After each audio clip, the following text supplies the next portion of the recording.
On the Entrepreneur this week, Food was the big impact for me. There's a level of ripeness that works for the taste. Most of the times we collect the fruits from the farm. and on the second part, I noticed that dogs can protect us. When I joined the East African Kennel Club, I started showing my dogs. The first year, none of them won. So it is when now the second year of me showing my dogs, they started winning. 1.3 billion tons. This figure represents a rough estimate of the amount of food that is lost or wasted every year. According to the Food and Agricultural Organization, fruits and vegetables plus roots and tubers have the highest wastage rates of any food. It is thus very important for food deficient regions to find sustainable ways of solving this wastage. One method that can be used is sun drying. There are many things that will inspire somebody around food, let's say food. Food was the big impact for me because when I worked with my dad at a women's group, and they were processing nice dried flour, and it seemed to make such an impact. And I watched it being used. When I got a child, that is what I weaned him with, and I realized, oh my goodness, food works. And so how do you work with food to make it into something that will make people say, I like this and it tastes good, and yet it's a normal traditional food that we take. So it was an inspiration. Founded in 2010, Azuri Health Limited has contracted over 200 farmers to supply the farm with vegetable legumes, sweet potatoes, beans, and a variety of fruits. These ingredients are then used in the production of 6 distinct products. Their unique offering includes dried mangoes, dried pineapples steeped in passion, nutri-porridge flour, and sweet potato flour. When you're starting off, you think you're going to make $1 million at the beginning, and then you realize that you need to keep reinvesting into your business, and somehow maybe your strengths might not have been in those fields because you've got to be the best HR person, the best finance, the best marketer. So my background is mostly marketing. So finance was a struggle, just spending. You don't just spend and spend and spend. And somehow you realize that you've got to wear the whole business as a lifestyle. And so learning how to balance business, personal, learning how to be the business and the everything of the business was a challenge. Although not an intricate process, sun drying requires high standards of hygiene. Most of the times we collect the fruits from the farm. They have to be picked carefully because we don't want to have any weevils or any insects or any diseases on the fruit. So we have to make sure that they are completely safe and picked well. They're not bruised, so we pick and pack and bring them to our facility. And there we sort, we make sure that every fruit again is sorted. There's a level of ripeness that works for the taste. So we have to always capture that level of ripeness. If it passes, then we transform the fruit to something else. And if it's not ripe, it's sorted and put in for another day. Then when we bring in the fruits, we have 3 washes. The last wash is a sanitizer, which then we make sure that it's squeaky clean. And then when we peel and slice them into the slices according to what the consumer likes, then we're able to now put them into the dryer.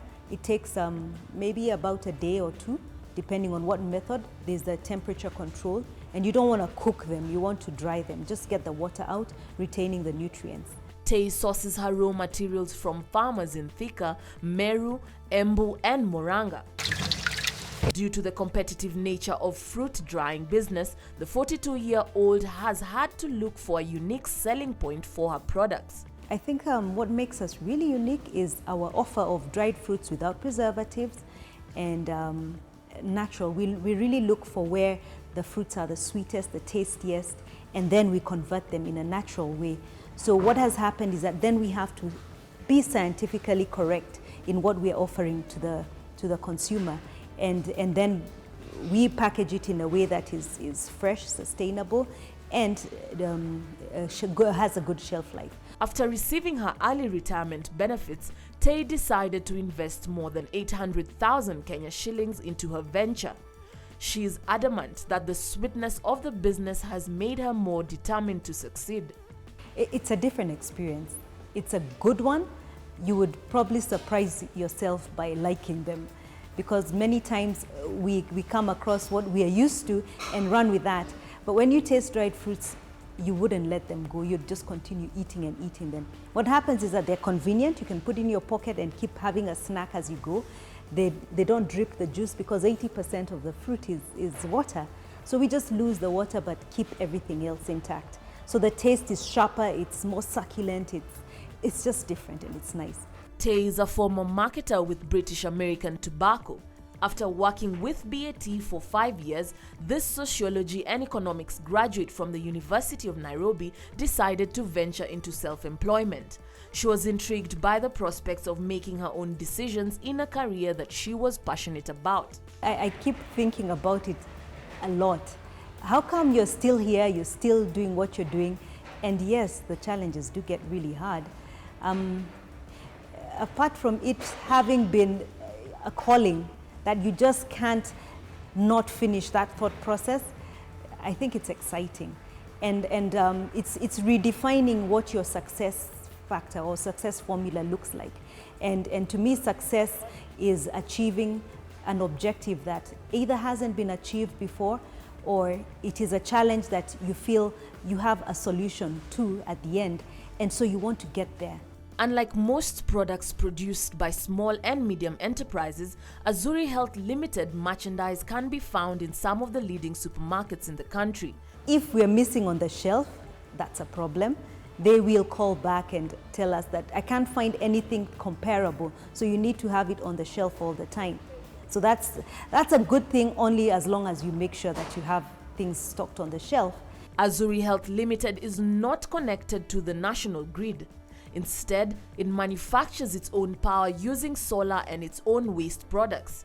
The first part started as a challenge because when we tried to dry electrically, it was really expensive.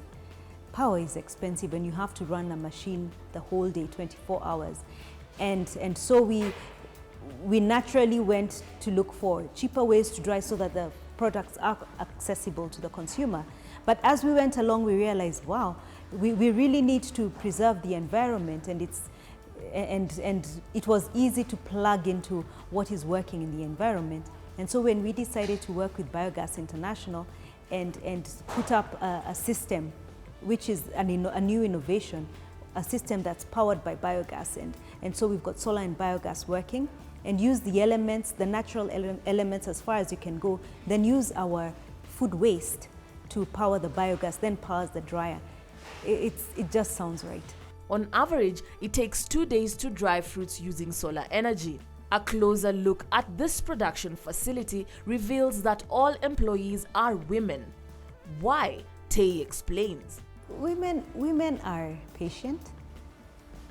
Apart from also me being able to work better with women somehow, it just works. It works well. They are patient. They are nurturers. So in a business like this, that we need to have that character of nurturing, and it becomes then kind of easier to have women pick up and run with it much better. Azuri Health Limited currently has 15 employees. This, alongside the contracted farmers, have proved to be the biggest source of motivation for the entrepreneur. They motivate me to continue because they come to work every day. They are diligent. They are correcting themselves. They are feeding their families. They believe in Azuri, and it makes me feel, who am I not to also believe in the same way? So they keep me energized and strengthened, and that's actually my greatest motivation.